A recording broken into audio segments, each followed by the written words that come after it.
नमस्कार, मैं शमित और आप देख रहे हैं ताजा दृष्टिकोण। दिल्ली विश्वविद्यालय के लिए एक महत्वपूर्ण विकास हुआ है, जिसमें विश्वविद्यालय का कैंपस विस्तार किया जा रहा है और नया कॉलेज वीर सावरकर के नाम से नजफगढ़ में स्थापित किया जाएगा। ये लगभग 3 दशकों में पहला बड़ा कैंपस विस्तार है। प्रधानमंत्री नरेंद्र मोदी इस कॉलेज की नींव रखने वाले हैं, जो डीयू से इंफ्रास्ट्रक्चर और शैक्षिक अवसरों को बढ़ाने के लिए एक बड़े अभियान का हिस्सा है। वीर सावरकर कॉलेज 3 प्रमुख परियोजनाओं में से एक है, जिनका उद्घाटन प्रधानमंत्री करेंगे। बाकी 2 परियोजनाएं पूर्वी कैंपस में सूरजमल विहार और पश्चिमी कैंपस में द्वारका में नए शैक्षिक ब्लॉक्स की है।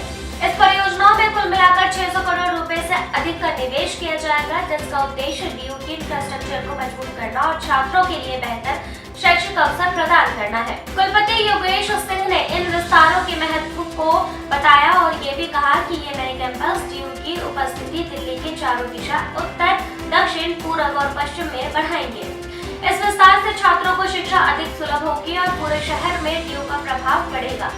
आखिरी डीयू कॉलेज 1995 में भास्कराचार्य कॉलेज ऑफ एम्प्लॉय साइंस था, जब बड़े पैमाने पर कैंपस विस्तार रुक गए थे। सिंह ने कहा था कि प्रधानमंत्री मोदी द्वारा 3 नई डीयू परियोजनाओं के लिए नींव रखने का गर्व है। उन्होंने ये भी बताया कि ये विस्तार अधिक अवसर पैदा करेंगे और नई सुविधाएं 1.5 से 2 सालों में तैयार हो जाएंगी। डीयू के भविष्य में ये निवेश सरकार की शिक्षा से जुड़े व्यापक योजनाओं का हिस्सा है। सूरजमल विहार और पूर्वी कैंपस 15.25 एकड़ में फैला होगा, जहां LLB, LLM और बहुत विषयक पाठ्यक्रम होंगे। ये campus modern classroom, mute concerts, computer labs और कैफेटेरिया से लैस होगा और इसके लिए 373 करोड़ रुपए का निवेश किया जाएगा। पश्चिमी कैंपस द्वारका में 107 करोड़ रुपए के निवेश में 42 क्लासरूम्स, डिजिटल लाइब्रेरी और कॉन्फ्रेंस हॉल होंगे।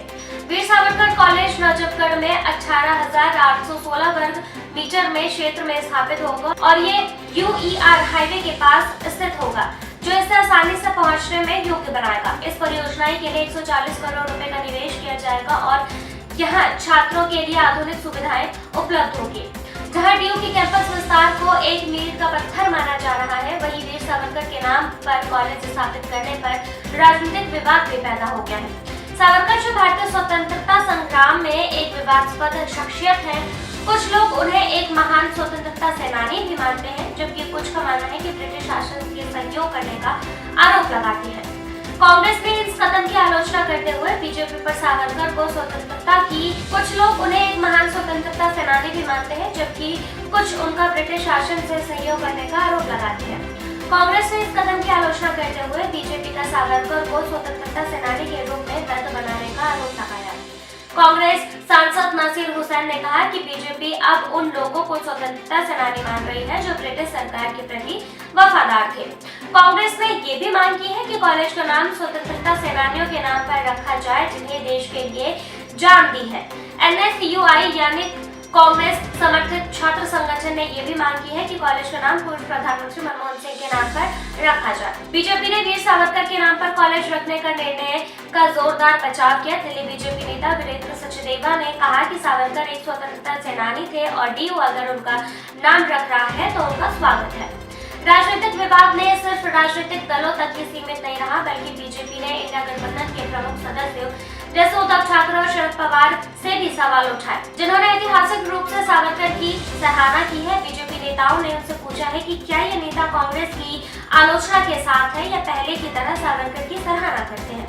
राजनीतिक हलचल के बावजूद डीयू के कैंपस का विस्तार और नए कॉलेज की स्थापना दिल्ली के शैक्षिक क्षेत्र में एक बड़ा प्रभाव डालेगा। 600 करोड़ रुपए से अधिक के निवेश के साथ ये परियोजना एक महत्वपूर्ण कदम है, जो छात्रों के लिए बेहतर अवसर प्रदान करेगी। ये परियोजना 2 सालों में पूरे होने की उम्मीद है, जो छात्रों के लिए गुणवत्ता शिक्षा और शोध के लिए बेहतर सुविधाएं उपलब्ध कराएंगे। अंत में जहां वीर सावरकर कॉलेज का नाम एक विवाद का विषय बना हुआ है, वहीं डीयू ने इन विस्तारों का समग्र उद्देश्य विश्वविद्यालय के इतिहास में एक महत्वपूर्ण बदलाव लाना है। नए कैंपस और शिक्षक सुविधाओं के साथ डीयू अपने शैक्षिक प्रस्तावों को मजबूत करेगा, ताकि अगले पीढ़ी को छात्रों को बेहतर इंफ्रास्ट्रक्चर और बढ़ी हुई लर्निंग संभावनाओं का फायदा मिल सके। फिलहाल के लिए बस इतना ही। ऐसे और भी खबरों को देखने के लिए देखते रहिए ताजा दृष्टिकोण को और इस चैनल को लाइक, सब्सक्राइब और शेयर करना ना भूलें।